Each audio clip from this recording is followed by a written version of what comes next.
Bueno, Santiago capítulo 4, versículo 1 al 3. Recordemos que Santiago le está escribiendo a este grupo de creyentes. Siempre tenemos que tener eso en mente. Este grupo de creyentes que ahora ya no está en el lugar donde acostumbraban a tener las reuniones, donde estaba la iglesia en Jerusalén, sino que están dispersos en el imperio, en algún lugar del imperio, ¿no? Están ahí lejos. Entendemos que no es una sola iglesia, son varios grupitos que se reúnen preferentemente en las sinagogas, ya que se menciona algunas veces ese término, y están ahí en diversas pruebas, dice el capítulo 1. Pruebas múltiples, multicolores la palabra, poikilos en el texto griego, y eso habla de, no se puede especificar una porque sería injusto, hay muchas pruebas que están afectando la vida de la iglesia. Esto no es algo tan sorprendente. Jesucristo ya había dicho, en el mundo tendréis aflicción. Y Job, ya en un escrito bastante antiguo para los judíos, había dicho que como la chispa es para el fuego, el ser humano es para la aflicción. O sea, es algo natural, vamos a sufrir. Todo esto comienza a partir del pecado que se introduce ahí en Génesis capítulo 3. Entonces, tenés a estas personas que están sufriendo. Pero ¿qué alerta el corazón y la mente de Santiago? Si esto es parte de lo que va a recibir el Hijo de Dios: persecución, pruebas, angustia, dolor. ¿Qué es lo que está alertando a este pastor? Bueno, es que en medio de las pruebas ellos no están respondiendo como se debe responder. No están respondiendo conforme al Evangelio. Ellos se están dejando llevar por pensamientos, por filosofías, por modos de actuar, tal como lo hace un inconverso cuando tiene aflicciones. No están mostrando lo que son en el momento más crítico, en las pruebas. Están confundidos, ¿no? Y vimos que en el capítulo 1 Santiago va a exhortar a que, y en todo el libro, ¿no? Santiago va a hacer un llamado, una convocatoria. Él les va a pedir las evidencias de un creyente. Y les va a decir, ustedes tienen que vivir conforme a lo que son. ¿Son hijos de Dios? Bueno, muestren que son hijos de Dios. En el capítulo 1 va a pedir las pruebas de la fe por medio de una actitud apropiada, con dos cosas, ¿no? Dos temas principales: las pruebas y las tentaciones. Ya lo vimos. El creyente tiene que mostrar esa virtud cristiana frente a las pruebas y frente a las tentaciones. En el capítulo 2, el distintivo de la fe genuina es la imparcialidad. Y va a llegar al clímax de toda la carta, en los últimos versículos, donde se va a demostrar que la fe viva se tiene que ver por obras, por acciones concretas, por hechos puntuales. Esto no es una teoría. En el capítulo 4, la prueba de fe tiene que ver en parar con esa tendencia a la autopromoción, en controlar la lengua, en manejar el espíritu, en tener templanza, ¿no? Y no creerse sabio, va a decir la última parte del capítulo 3, sino buscar la sabiduría que viene de lo alto. No hay una sabiduría humana en la cual podamos confiar, pero sí podemos confiar plenamente en la sabiduría que viene de arriba, ¿no? Y va a terminar mostrando que el fruto de justicia se siembra en paz para aquellos que hacen la paz. La pregunta que surge ahora en el capítulo 4, entonces, ya que estos hombres que trabajan para la paz, que viven la paz, la palabra es Eirene, ¿vieron? Una mujer, es un nombre para una mujer, Irene, eso significa paz. Bueno, esta paz, ya que el creyente se caracteriza por esto, y a Santiago le escribe un grupo de creyentes que no están en paz, están en conflictos. Entonces la pregunta que surge ahora es, ¿de dónde viene el conflicto? ¿De dónde surge el conflicto? Y Santiago va a poner evidencia que los problemas interpersonales tienen que ver con una actitud altanera, soberbia. ¿Y qué va a reflejar esta actitud? La búsqueda de los placeres mundanos. Te lo repito, se pone en evidencia que esta actitud altanera y soberbia refleja una búsqueda de los placeres mundanos. Ellos buscan en los deleites lo que solo Dios puede dar. Por eso se colocan en una posición contraria se hacen amigos del mundo y se constituyen enemigos de Dios. La soberbia va a mostrar su falta de arrepentimiento. Por eso les va a exhortar a que se arrepientan, que dejen de murmurar de la ley, que se sometan a la ley en lugar de colocarse por encima de la ley. Y por último, que dejen esa pretensión en creer que están por encima de las circunstancias. Eso es todo el tema que trata el capítulo 4. Puntualmente los primeros 3 versículos van a presentar, nos van a dar el indicio del hilo conductor que va a entretejer todo el capítulo. En forma tácita podés ver el pecado de soberbia como hilo conductor, pero en forma expresa se puede ver la búsqueda desenfrenada del placer. Y el texto nos va a dar las características de una persona que persigue en forma desenfrenada ese placer. Y con eso en mente vamos a leer los 3 versículos. Dice: ¿de dónde vienen las guerras y los pleitos entre vosotros? ¿No es de vuestras pasiones las cuales combaten en vuestros miembros? Codiciáis y no tenéis, matáis y ardéis de envidia y no podéis alcanzar. Combatís y lucháis, pero no tenéis lo que deseáis, porque no pedís. Pedís y no recibís, porque pedís mal, para gastar en vuestros deleites. El título de la predicación de hoy es Una vida controlada por el placer. Y el versículo 1 va a decir: ¿de dónde vienen las guerras y los pleitos entre vosotros? En el texto griego, el verbo ahí está implícito, no hay un verbo escrito. Sería algo así: ¿de dónde las guerras y de dónde, se repite ese adverbio, los pleitos? La ausencia del verbo y la repetición de este adverbio enfatiza intencionalmente que Santiago quiere tratar con la raíz del problema. ¿De dónde surge esto? ¿Cuál es el origen? ¿Qué es lo que hay que tener en cuenta cuando se presentan esta clase de problemas? Antes de responder a esa pregunta, veamos de qué estamos hablando, ¿no? Porque ¿de dónde surge qué? Las guerras y los pleitos. Ahí la expresión la guerra y los pleitos entre vosotros podemos verlo como una unidad que presenta algunos matices. Por ejemplo, las guerras es la palabra griega polemoi. Aparece 18 veces en el Nuevo Testamento y nos da la idea de polémica. De ahí nosotros sacamos la palabra polémica. Se refiere literalmente a un conflicto armado de guerra. Es opuesto a Irene, por eso te mencionaba que es paz. Esto es lo opuesto a la paz. En la mente griega, la paz es ausencia de polemos, de guerras, es lo contrario. Acá se va a utilizar en un sentido figurado negativo las guerras, para referirse a las contiendas, a las riñas, a los conflictos.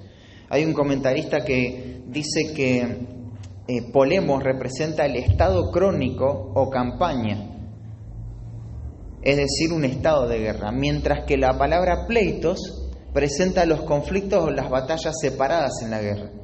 Entonces Santiago va a cubrir todo el terreno con ambas palabras, todo lo que tiene que ver con los conflictos.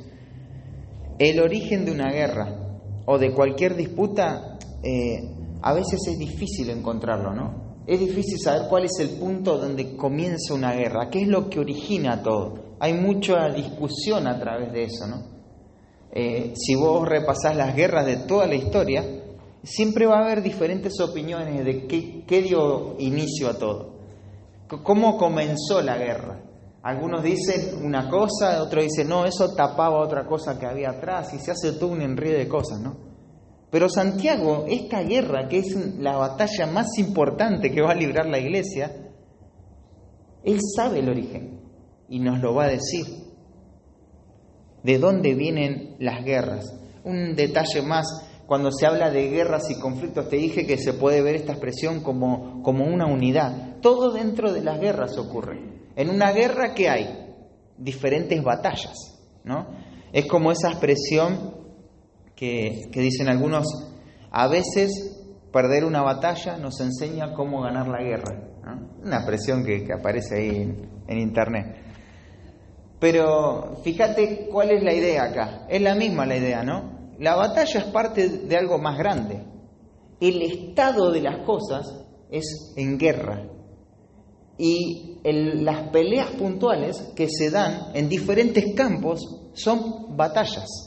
Las batallas son las partes más pequeñas o las partes visibles de una guerra que es más larga, ¿no? Entonces tenemos esto, ¿no? Y dice, ¿de dónde surgen estas cosas? Entre vosotros. ¿Y a quién se refiere Santiago acá? Claro, uno puede ver que en el mundo hay conflictos. La gente se pelea, se matan entre sí, ¿no? No hay ninguna cosa extraña. Pero esto, la gravedad y la urgencia de esto que está pasando dentro de la iglesia, entre vosotros. ¿De dónde surgen esos conflictos? Bueno, justamente, ¿no? Entre vosotros. Y esto es lo preocupante del asunto, ¿no? Porque estas situaciones dentro de la iglesia vienen a ser un escándalo. Justo Poli decía el domingo pasado, es de tener cuidado los peligros de afuera. Pero hay peligros internos que nos van a destruir. Y a veces nos confiamos con eso. Santiago nos va a dar la raíz. Y comienza con una pregunta. La respuesta es otra pregunta también. Dice, ¿no es de vuestras pasiones? Podríamos decir, ¿esto no es de vuestras pasiones? Al comenzar la pregunta retórica bajo una negación, esto exige una afirmación. Entonces, sí, claro, precisamente, las guerras y los pleitos se originan en nuestras pasiones. De ahí vienen. De ahí surgen, de ahí se alimentan. Hay un adverbio más que sale en el texto griego que indica el lugar y eso le da un mayor énfasis al origen, a la raíz de los problemas. Este adverbio del lugar nos va a inducir o nos va a llevar a la reflexión, a una conclusión. Se ve que es de acá donde surgen las guerras y los conflictos.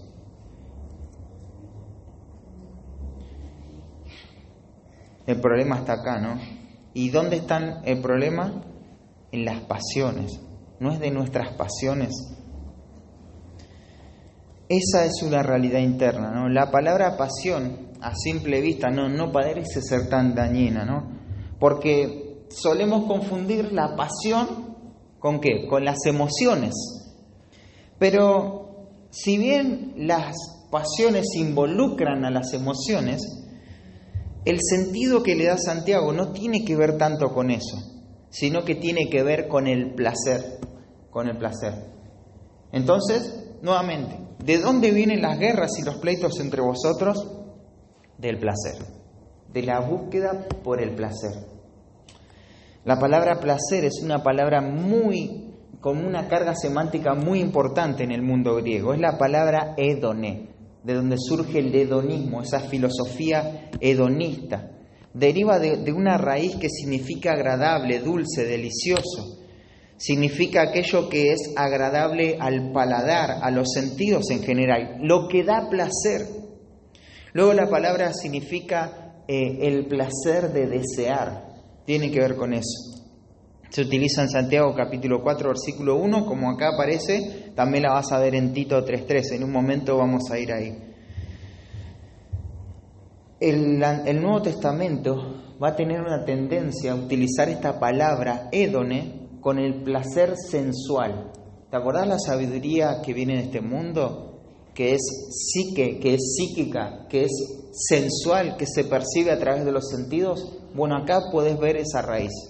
Antes te mostró la forma externa de esa sabiduría y los problemas que eso traía. Ahora te muestra la raíz, los placeres.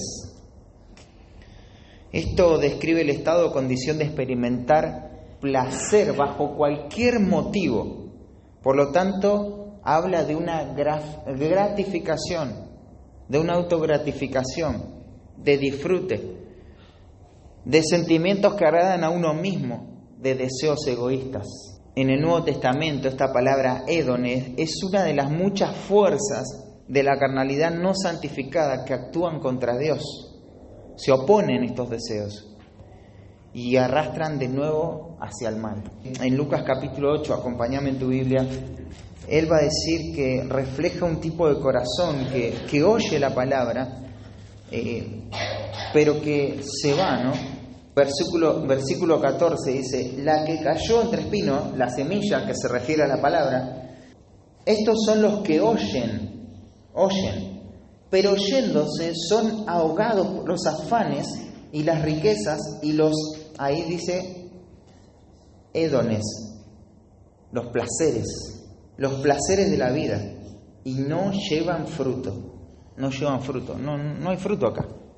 Estos son los que oyen. Están ahí, ¿no? Mientras están sentados entre nosotros, ni se les cruza los placeres mundanos por la mente. Dicen, no, la tentación, obviamente, hay que huir de la tentación. En el grupito en el cual nos reunimos podemos expresar todas estas ideas, porque mientras están ahí, oyen, pero el problema es yéndose, acá está el contraste, se van. Ellos no permanecen en la palabra, se van. ¿Y qué pasa? Son ahogados. Esta vida espiritual tenue, débil, es ahogada, es consumida completamente. Ese oír la palabra se ahoga, se pierde, se muere. ¿Por qué? ¿Por qué se ahoga? ¿Por qué se pierde? Y fíjate, por los afanes. Los afanes ahogan la palabra en el corazón. La preocupación de qué será de mí mañana, el año que viene, y pensar todo el tiempo en el futuro. Pero las riquezas, ¿cuánto podríamos hablar de las riquezas, no? Cómo destruyen y corrompen el alma, ese amor al dinero. Dice Pablo que es raíz de todos los males, el amor al dinero. Y pensamos y entendemos el afán, y entendemos que eso también pasa con las riquezas. Pero añade una tercera idea al mismo nivel, y dice los placeres,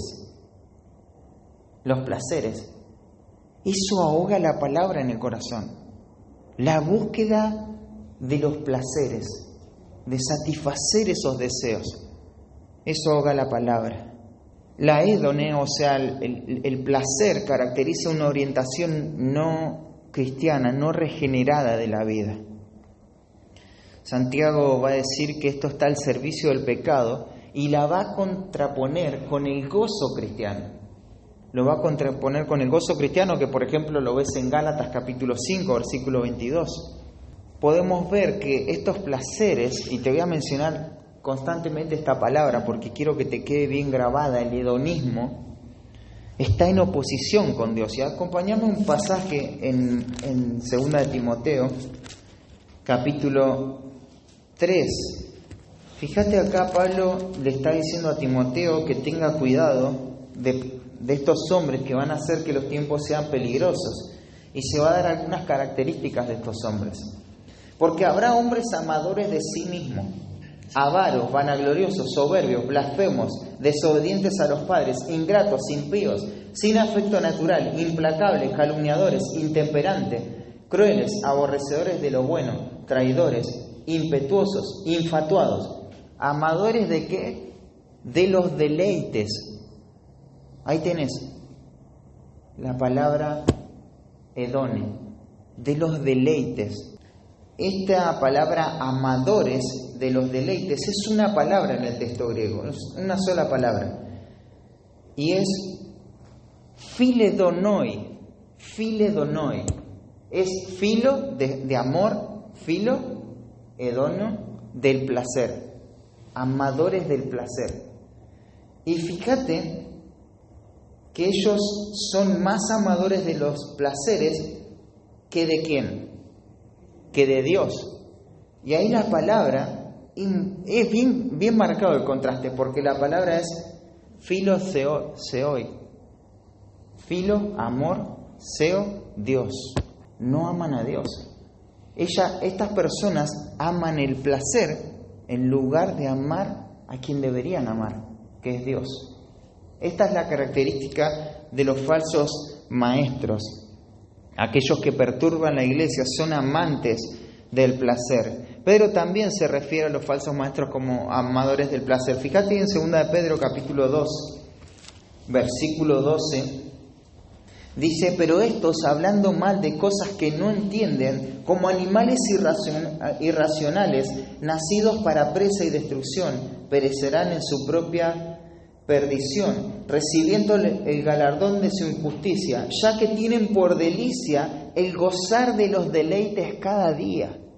Estos hombres, estos falsos maestros, tienen por delicia gozar del placer cada día. Es una característica de los falsos maestros, pero también esto nos caracteriza antes de Cristo. Antes de conocer a Cristo, es lo que buscamos, ¿no? El placer, continuamente. Ahí en Tito 3:3 dice, porque nosotros en otro tiempo éramos insensatos, rebeldes, extraviados, esclavos de concupiscencia y de diversos deleites. No solo esclavos de concupiscencias, de nuestros deseos, sino que éramos esclavos de los diversos deleites. Algunos griegos creían que el placer se lograba mediante la gratificación completa de todos los deseos sensuales.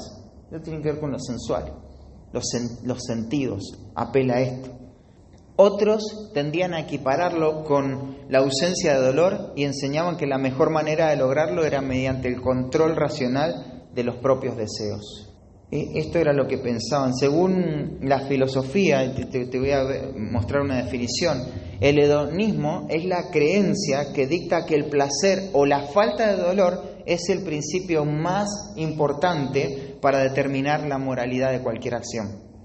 O sea, lo que vos determinás como bueno o malo según el hedonismo es lo que te da placer o la ausencia de dolor. Si no duele, eso es bueno. Si da placer, eso es bueno. Y uno dice, ¿cómo se puede vivir una vida así tan entregada al placer, no? Casi de forma automática tendemos a descartar esto de nuestra vida, ¿no? Aunque esto no caracteriza a los creyentes, no es natural entre los creyentes. La búsqueda de los placeres no es erradicada de nuestro corazón el día que creímos en Cristo. Vivimos en un cuerpo que está afectado, que está humillado por el pecado. Y tenemos que luchar, tenemos que dar batalla a los placeres cada día. Santiago dice, ¿de dónde vienen las guerras y los pleitos entre vosotros? Esa frase preposicional nos dio una pista, ¿no? Queda suficientemente claro. Pero dice, ¿no es de vuestras pasiones, las cuales combaten en vuestros miembros? Se va a dar una información contundente ahí en esa cláusula relativa, las cuales combaten en vuestros miembros. Ya estudiamos esa palabra, que combaten. La estudiamos cuando estudiamos 1 de Pedro capítulo 2, versículo 11 y 12, los deseos que batallan contra el alma. Eso es un estado de guerra nuevamente. Están haciendo una campaña militar, un servicio militar en contra de... Y ellos combaten, ¿en dónde? ¿En qué esfera combaten? En nuestros miembros. Santiago describe la raíz del problema. La raíz del problema está en la búsqueda del placer desenfrenado de nuestro propio corazón. Ya le había mostrado. Esto tiene que ver con nuestro corazón. ¿Y a qué se refieren los miembros, nuestros miembros? Bueno, nuestros miembros se refiere a nuestra carne. Nuestra carne es un concepto que usa la Biblia para describir a esos patrones que antes nos gobernaban y que ahora tenemos que luchar contra esos patrones. Pablo lo diría así, ¿no? Él diría nuestra carne. ¿Y qué es la carne? Bueno, ahí tengo una definición contundente de lo que sería la carne, si querés anotarla. La carne se refiere al consejo moralmente corrompido del corazón y a las disposiciones de la voluntad que obran a través de nuestros cuerpos, en nuestras decisiones y patrones de comportamiento. O dicho de manera más simple, la carne es el vehículo a través del cual nuestras pasiones pecaminosas operan. La carne es el vehículo a través del cual nuestras pasiones pecaminosas operan. Claro, nuestro viejo hombre fue crucificado, está muerto. Tenemos una nueva naturaleza. Estamos vivos a partir de un nuevo nacimiento, fuimos regenerados. No obstante, vivimos en un cuerpo que está afectado por el pecado. Y esos patrones todavía son una realidad. Antes era imposible vencer el pecado. Por más que quisiéramos y no queríamos, pero si hubiésemos querido, no hubiésemos podido. Ahora que hemos nacido de nuevo, tenemos la capacidad por el Espíritu Santo y la palabra de Dios de vencer esos patrones del viejo hombre. Pero esto que implica que tenemos que dar batalla. Ellos combaten en nuestros miembros. Aunque seas consciente o inconsciente, hay deseos, hay placeres que combaten en tu carne, en tu propia carne, en tu corazón. Por eso es necesario que entendamos bien algunos conceptos, como por ejemplo, cómo crece y madura un creyente. Y acompáñame a Efesios capítulo 4. Este es un pasaje que muchos de ustedes y yo también lo sabemos de memoria, ¿no? Lo utilizamos, lo mencionamos, pero no solamente lo tenemos que saber de memoria, lo tenemos que hacer carne a los conceptos acá. Tenemos que tener un claro entendimiento de las implicaciones que esto tiene para nuestra vida. Porque si vamos a entender lo que es la santificación, ese es un pasaje clave para eso. Efesios 4:22 dice: en cuanto a la pasada manera de vivir, despojados del viejo hombre que está viciado conforme a los deseos engañosos, y renovados en el espíritu de vuestra mente, y vestidos del nuevo hombre, creado según Dios, en la justicia y santidad de la verdad. No importa cuántas veces digamos esto, siempre va a ser bueno escucharlo nuevamente. Este es el proceso del cambio. ¿Querés saber cómo es el progreso de un creyente? Esto es lo que se ve continuamente. No hay interrupción para esto. El creyente siempre está creciendo. Siempre está luchando contra el pecado. Porque esto es lo que él es. Y si ves otra cosa, bueno, verás otra cosa, pero no un creyente verdadero. Él va creciendo. Y se trata de tres cosas acá. Despojados del viejo hombre, claro, vos ya no tenés esa identidad en el viejo hombre. Entonces no te tenés que vestir como el viejo hombre. Son los patrones de antes eso. Pero eso ya no te define. Entonces te quitas la ropa esa. Porque esa ropa tiene que ver con lo viejo, con la pasada manera de vivir. Pero tenés que renovarte en el espíritu de vuestra mente, dice. Eso viene por estudiar, por pasar tiempo con la Escritura, por dejar que la verdad vaya quitando toda la mentira del corazón. Y después, ya está, ya crecí, porque ya dejé de hacer lo malo y ahora ya tengo la palabra de Dios en mi mente. Ya está, ¿no? Ya cambié. No, el proceso del cambio se hace eficaz cuando me visto. Ahora tengo que vestirme del nuevo hombre. Te lo digo así, fácil. Es quitar, es renovar y es poner. Es quitarme lo viejo, los patrones viejos, es renovar mi mente y es vestirme del nuevo hombre. Así crece y madura todo creyente. Así ha pasado durante toda la historia. No hay otro método. No hay un curso que yo pueda hacer para ver cómo activar mi poder espiritual, mi vida de oración. Nada. Es simplemente eso. Es quitar, es renovar mi mente y es vestirme del nuevo hombre. Así crecemos, así maduramos. Creo que todos sabían esto, ¿no? Pero si nos ponemos a prueba, me gustaría que tomar una pruebita de cómo estamos, si entendemos bien a lo que se refiere. Algo que tenemos que reconocer es que no estamos habituados a tratar de esa manera con cada uno de los pecados de nuestro corazón. Por lo general, lo que hacemos cuando tenemos una situación en la que estuvimos mal, decimos, bueno, ¿cómo lo puedo solucionar? Pero no vemos la oportunidad de despojarnos de esos patrones. Esto que actúe mal, ¿es un patrón repetitivo en mi vida? ¿Desde qué momento? ¿Puedo preguntar a otros si me ayuda a reconocer esto, a poder verlo en mi vida? Identificarlo, estudiar la Escritura concerniente a ese pecado específico y vestirme, reemplazar ese pecado. Santiago va a dar algunos ejemplos. Por ejemplo, dice, el que hurtaba, no hurte más. ¿Qué era el hurto? Era un patrón que antes tenía la persona, antes de conocer a Cristo. Y ahora que conoció a Cristo, él fue regenerado. ¿El hurto tiene que ver con un hijo de Dios? No, los ladrones no van a entrar al reino de los cielos. Entonces él se tiene que desvestir de eso. ¿Y qué tiene que hacer? Renovar su mente. Ahora él va a ver lo que la Escritura enseña en cuanto a esto, en cuanto a este pecado. La gravedad que trae este pecado para su vida, para la vida del pueblo de Dios. Entonces él no lo va a hacer más. Y se va a vestir. ¿Y de qué se va a vestir? ¿Qué va a hacer? Antes robaba y ahora ¿qué va a hacer? Uno solo que me responda. Va a dar. ¿Qué más?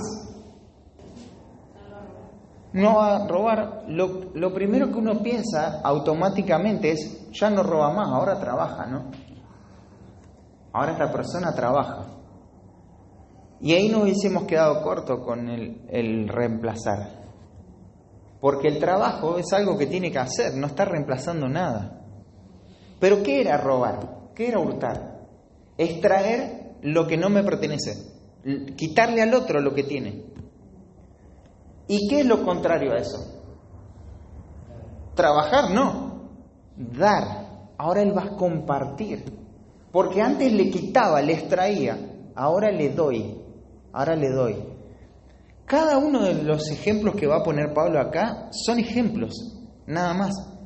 Pero tenemos que identificar el pecado de nuestra vida y ver qué es lo que mata ese pecado. Dice la Escritura, quítese de vosotros toda amargura, enojo, ira, gritería, maledicencia y toda malicia. Eso hay que quitar. De eso hay que desvestirse. ¿De qué hay que vestirse? Porque uno dice, bueno, ya no me enojo. Listo. Sé que el viejo hombre, los patrones del viejo hombre, son el enojo, expresar ese enojo, ¿no? Entonces vos decís, ya no me enojo más. Ahora viene esa persona que antes me hacía enojar y ya no le respondo. Y empiezo a pensar cosas buenas. Y ya cambié, ¿no? Porque antes me enojaba, reaccionaba y ahora ya no digo nada. ¿Ya cambié? No, todavía el cambio no se efectuó. Ahora tengo que ser benigno, tratarlo con amor, servirlo. Porque lo que nosotros hacemos muchas veces es quitar un pecado y ¿sabes qué ponemos ahí? Otro pecado. Por ejemplo, el enojo. Una situación, una persona me hace enojar. Ya no me enojo más. Le soy indiferente ahora. No, me es indistinto.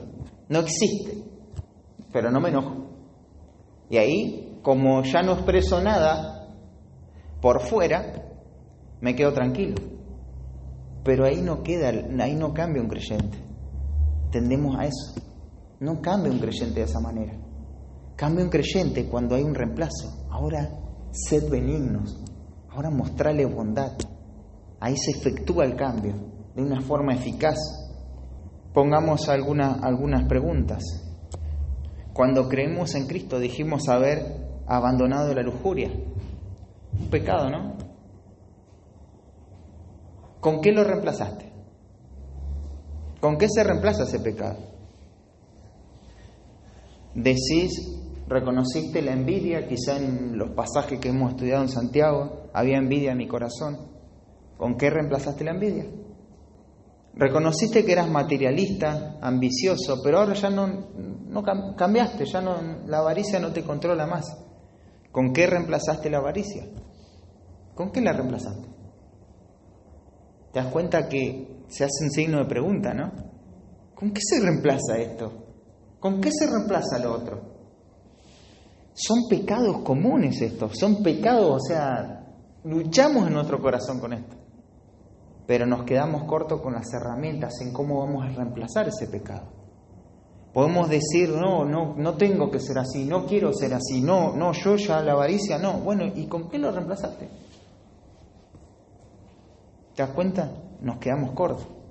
Por eso lo que dice Santiago tiene mucho sentido. Y uno puede decir, bueno, pero yo sé que no vivo una vida controlada por los deseos. Y ahora te quiero mostrar que una vida controlada por el placer se ve reflejada en dos características. Dos características muy sencillas, y están ahí en el versículo 2 y el versículo 3. En primer lugar, una vida controlada por el placer se ve reflejada en la frustración y desenfreno de los deseos. En la frustración y desenfreno de los deseos. Este primer concepto recae en las relaciones interpersonales, en el trato los unos con los otros. Todo el primer concepto se lleva a las relaciones interpersonales. Y quiero mostrarte, primero vamos a subrayar esta parte, ¿no? La frustración en los deseos por placer, la frustración que produce esto. Y fíjate en el texto, míralo ahí. Así, vamos a mirarlo en forma panorámica y después vamos a profundizar un poquito más. Fíjate la frustración, dice, no tenéis, no podéis alcanzar, no tenéis lo que deseáis, no recibís. No tenéis, no podéis alcanzar, no tenéis lo que deseáis, no recibís. Alguien frustrado, ¿no? Que no pudo alcanzar lo que quería. En forma panorámica el texto te deja ver esto. Estos adverbios se van a anteponer a los verbos para enfatizar la impotencia que tienen estos deseos. Nunca se sacia el ojo de ver. Esto es algo inagotable. Los deseos conducen a esto, una vida insatisfecha, falta de contentamiento.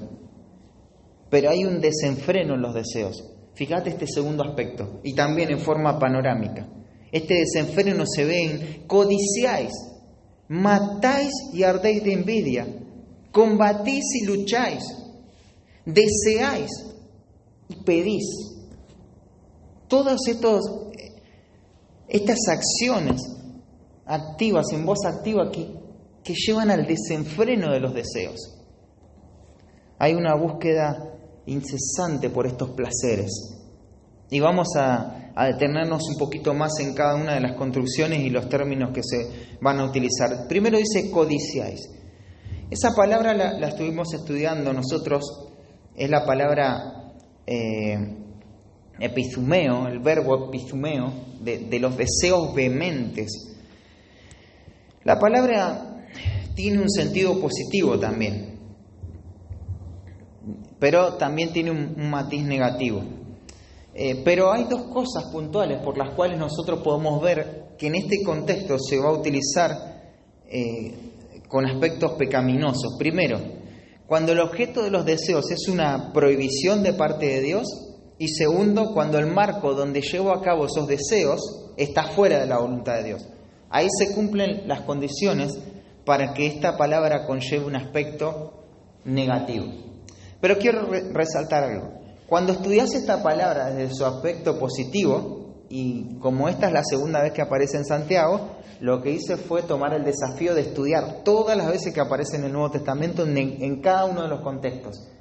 Y miré cada una de las veces que aparece en el aspecto positivo, si querés después te lo paso, pero tenés que trasladar todo ese fervor de lo positivo en forma contraria. Y también te ayuda a entender a lo que se refiere esta palabra. Pero como no tenemos tiempo para hacer todo eso, vamos a Mateo capítulo 5 y vamos a ver algunos contextos, nada más que seleccioné. Hay muchos más, pero veamos algunos para ver el peso que tiene esta palabra codiciáis. Mateo capítulo 5, versículo 27. Dice, oíste que fue dicho, no cometerás adulterio, pero yo digo, cualquiera que mire a una mujer para codiciarla, y ahí está la palabra deseo, ya adulteró con ella en su corazón. Jesús está diciendo que el adulterio ocurre cuando el propósito de la mirada es el deseo lujurioso. A veces se dice que si mirás a una mujer y la codiciás, ya cometés adulterio. Eso está implícito en el texto. Pero el texto va más allá que eso. El texto dice, cuando tu propósito es el deseo lujurioso, ya hay adulterio.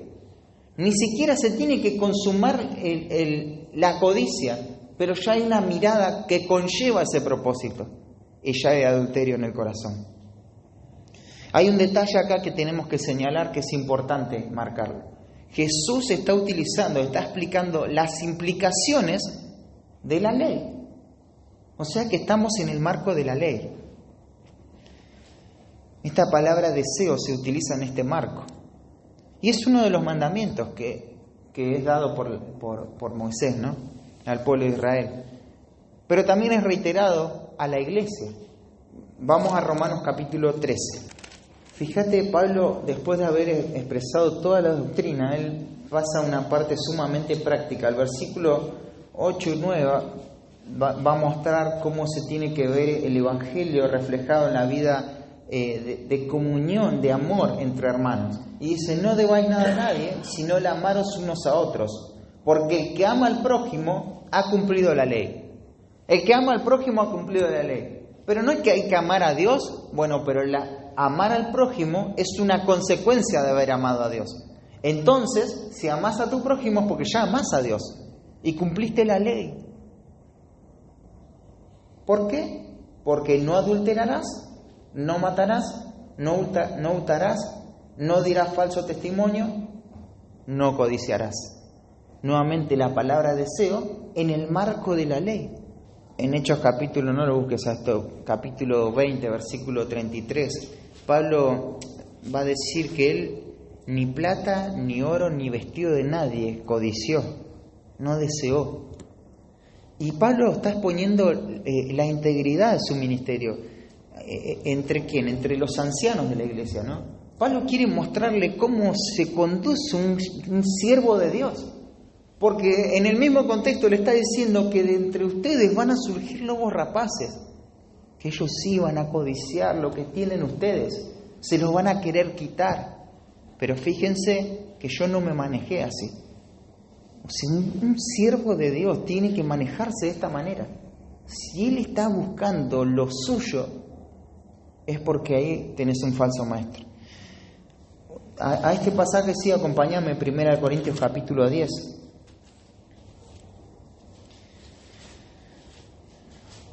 Pablo está mostrando el sentido de toda la primera parte de la historia de la redención del antiguo pacto. ¿Por qué existió Israel? Y va a mostrar acá, es por causa de la iglesia. El versículo 1 al 4 va a mostrar las bendiciones del pueblo de Dios, las bendiciones del pueblo de Israel. Pero el versículo 5 muestra la tragedia, ¿no?, del pueblo de Israel, pero de los más de ellos no se agradó Dios, por lo cual quedaron postrados en el desierto. Pero, o más, estas cosas sucedieron como ejemplos para nosotros. ¿Para qué? Para que no codiciemos cosas malas como ellos codiciaron. ¿Por qué murieron todos en el desierto? ¿Por qué el pueblo de Dios fracasó en su empresa de ir a la tierra prometida? ¿Por qué pereció toda una generación? Por el deseo, por la codicia del corazón. Ellos desearon cosas malas. Según Pablo, esta es la raíz de todos los problemas y la consecuencia que tuvo el pueblo de Dios, la codicia. Ya te mostré en 2 de Pedro, capítulo 1, versículo 3, que Pedro dice que la concupiscencia, los deseos, son la causa de la corrupción que hay en el mundo, de la cual vamos a terminar huyendo un día. O sea, los deseos corrompen en forma desenfrenada todo lo que existe en el mundo. Y Santiago capítulo 1 nos dice que en los deseos se origina el proceso de la tentación. En el capítulo 4 nos dice que los deseos son el vehículo de la búsqueda del placer desenfrenado. Esos son los deseos. Hay algo notable en Santiago que ya te tuvo que haber llamado la atención. En 3 versículos no encontramos ningún imperativo, ningún mandamiento. Hasta el versículo 6 todos los verbos están en modo indicativo. Santiago no quiere discutir con gente arrogante, orgullosa. Él quiere mostrar la realidad de las cosas.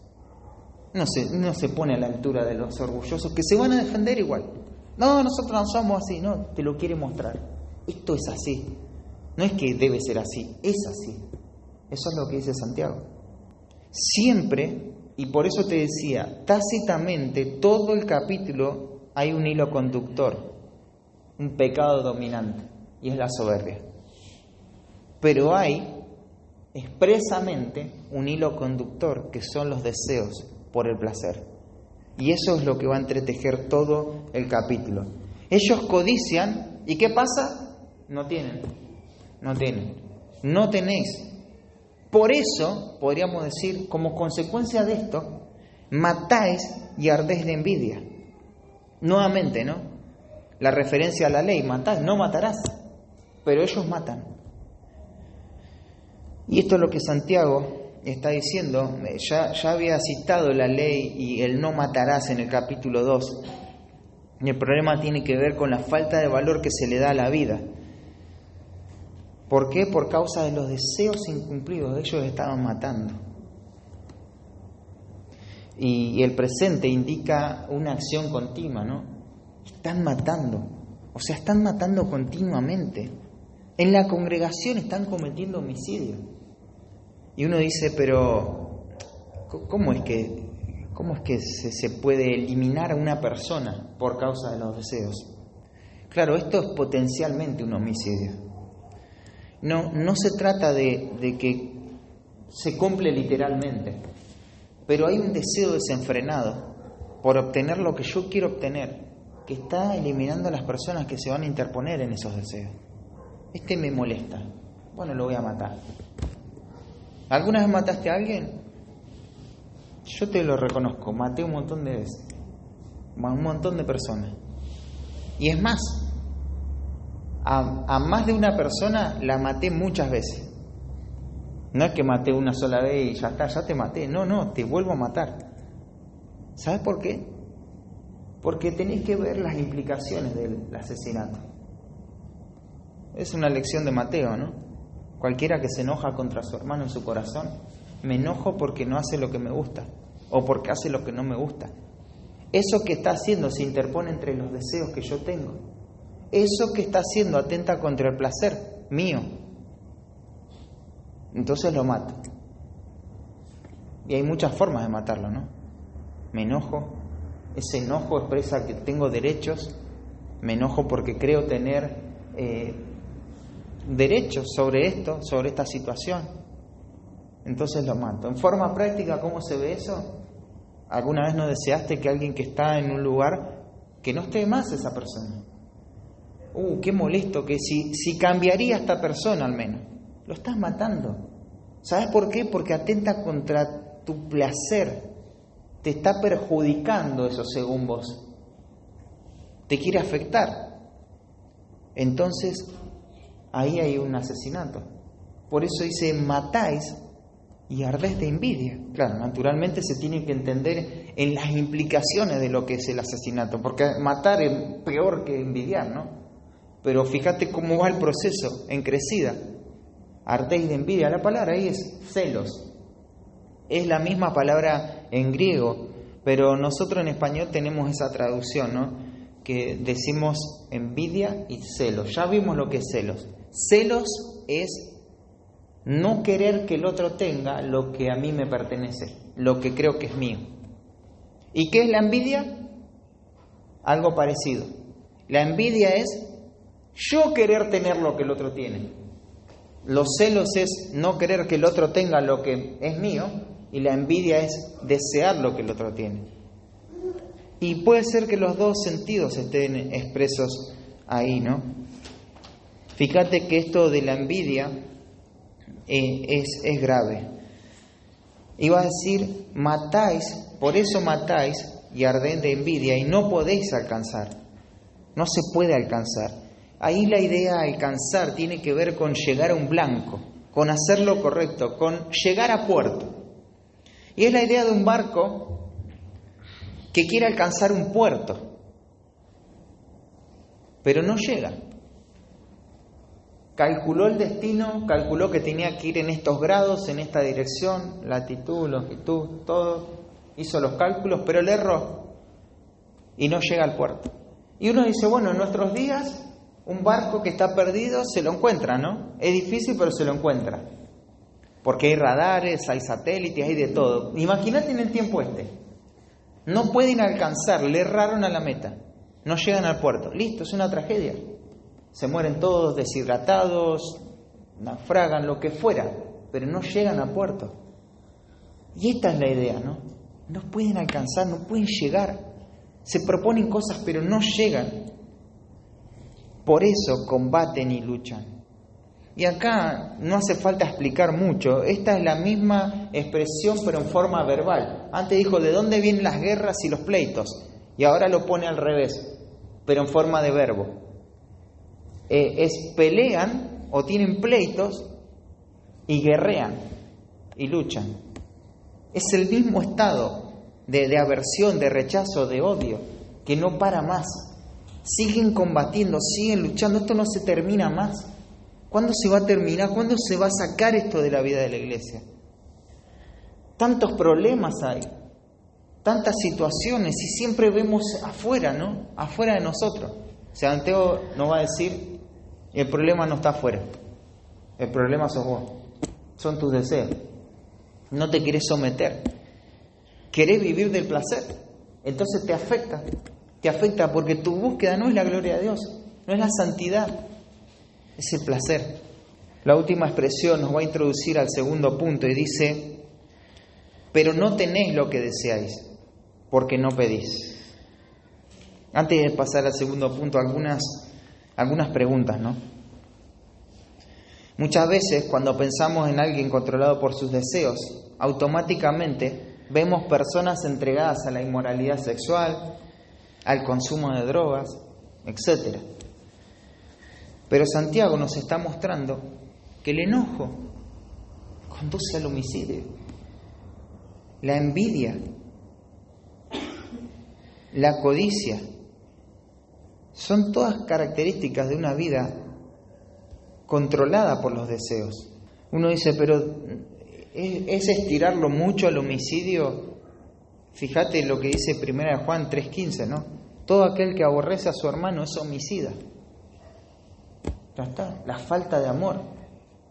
En ese asesinato se ve eso, ¿no? Si no hacen las cosas como yo quiero, me enojo. Claro que si sos papá y tus hijos no hacen lo que vos le decís, está bien que te enoje y tiene que haber un castigo, ¿no? Pero yo me refiero a las formas. ¿Dónde dice que se tiene que hacer así? No, porque a mí me gusta así. Pero eso te da placer a vos, eso es tus propios deseos placenteros. ¿Te das cuenta? Y muchas veces vivimos de esa manera. Tenemos que entender que el problema está en nuestro corazón y tenemos que saber tratar con nuestro corazón. Va a seguir el texto y dice, el versículo 3, dice, pedís y no recibís porque pedís mal para gastar en vuestros deleites. Antes había dicho, no tenéis lo que deseáis porque no pedís. No hay una vida de oración activa. Y el segundo punto es que una vida controlada por el placer se ve reflejada en la pobreza y profanación de la oración. En primer lugar era una vida controlada por el placer, se ve reflejada en la frustración y desenfreno de los deseos. Y ahora en la pobreza y profanación de la oración. No hay una vida de oración activa, dice no pedís, punto, ya está, no hay ninguna explicación, no piden. ¿Por qué no tienen? Porque no piden. No hay oración, hay ausencia de oración. El camino que transita la búsqueda hedonista o hedonita de los deseos es contrario a la senda de la oración. Es muy contrario. Claro, no piden porque no. ¿Qué tiene que ver la oración con los deseos placenteros? Con mis deseos egoístas. Nada. Ahí en el libro de Jerry Brack, en la parte de los medios de gracia, va a decir así sobre la oración. Algunos evitan la oración por causa de su amor al pecado y por no estar dispuestos a abandonarlo. Ellos no oran porque saben que el Espíritu va a traerles convicción de pecado y causarle mayores heridas en sus conciencias, y están evitando la oración para evitar el arrepentimiento. No pedís. Esta parte está ausente en su vida. Es una característica de alguien que corre tras los deseos de su corazón. Por eso te digo que la vida hedonista, la vida que va tras los placeres, no está lejos de nuestro alcance, no está lejos de nuestra. La primera característica es la frustración de todos esos deseos y el conflicto que todo esto trae. Enojo, envidia y todo eso. Pero la segunda característica tiene que ver con ofrecer una vida pobre, profana en la oración. ¿Te das cuenta? Y vos decís, bueno, ahí sí me puedo identificar, pero nos tenemos que hacer cargo de todo el paquete. Si tengo una vida pobre y profana en cuanto a la oración, entonces me tengo que hacer cargo de lo demás también. Y empezar a tratar en serio con el pecado de mi corazón, no en forma superficial. A ver, ¿qué puedo anotar acá? Listo, esto puedo decir, no me hace quedar como que rindo cuenta y a la vez voy mostrando una imagen. No, esto requiere arrepentimiento, hermano, de corazón. Pedís y no recibís. La razón es que se ora mal, ¿no? Dice, porque pedís mal. Y hay un común denominador en los deseos incontrolables. Nuevamente, es el deseo por el placer. ¿Por qué pedís mal? Porque se pide para gastar en vuestros deleites. ¿Te acordás cómo comenzó todo? Diciéndote dónde está la raíz. La raíz es hedone, o gedone, podríamos decir también. Es el placer. ¿Y sabes cómo está terminando la sección? De la misma manera. Para gastar en vuestros deleites. Para consumirlo todo ahí. Esa palabra gastar tiene que ver con el uso que Lucas le da cuando se cuenta la historia del hijo pródigo, ¿recordás? Que él fue a una provincia apartada y allá lo malgastó todo, lo desperdició todo, viviendo perdidamente. Es esa la misma idea. Es gastar todo en forma desenfrenada.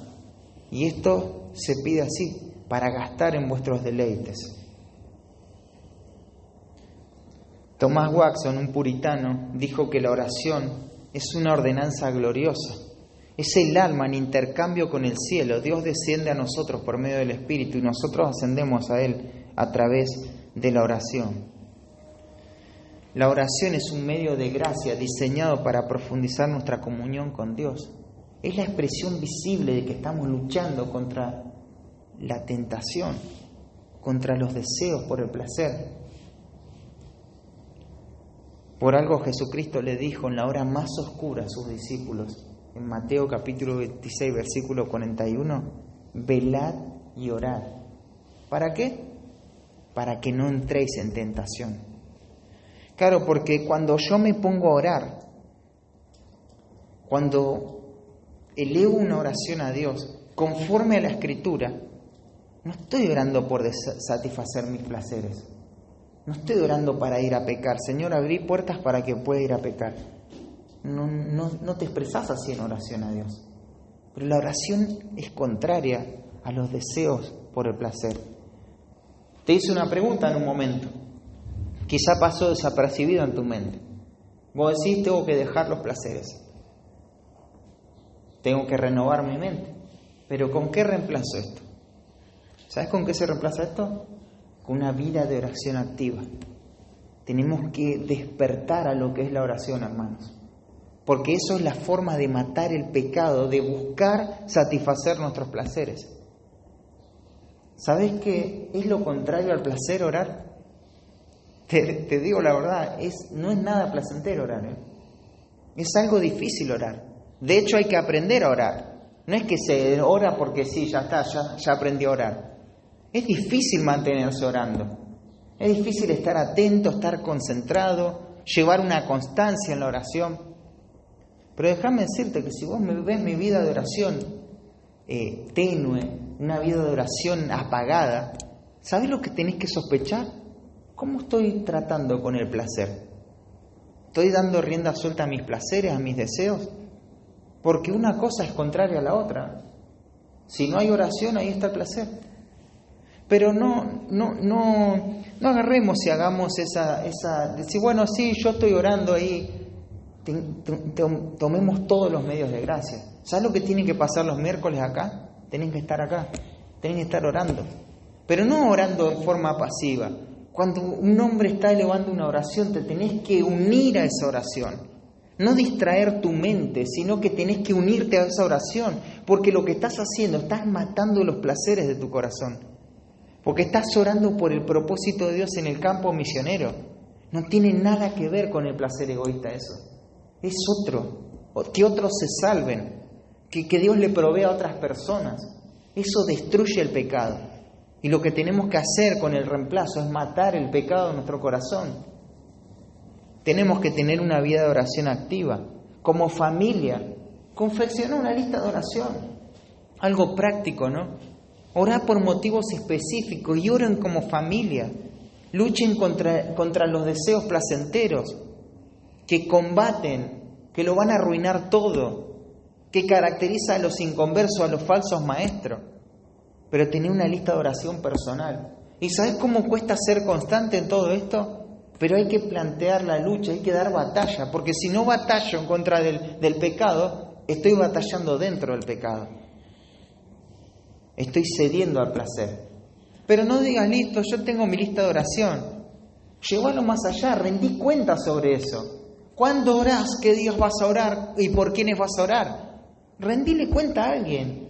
Mira, estoy orando por esto, pregúntame si es que estuve orando o no. Porque si no, después nos llenamos muchas veces la boca, sí, yo oro un montón, pero cada 5 semanas oro. ¿Cuándo oré como familia?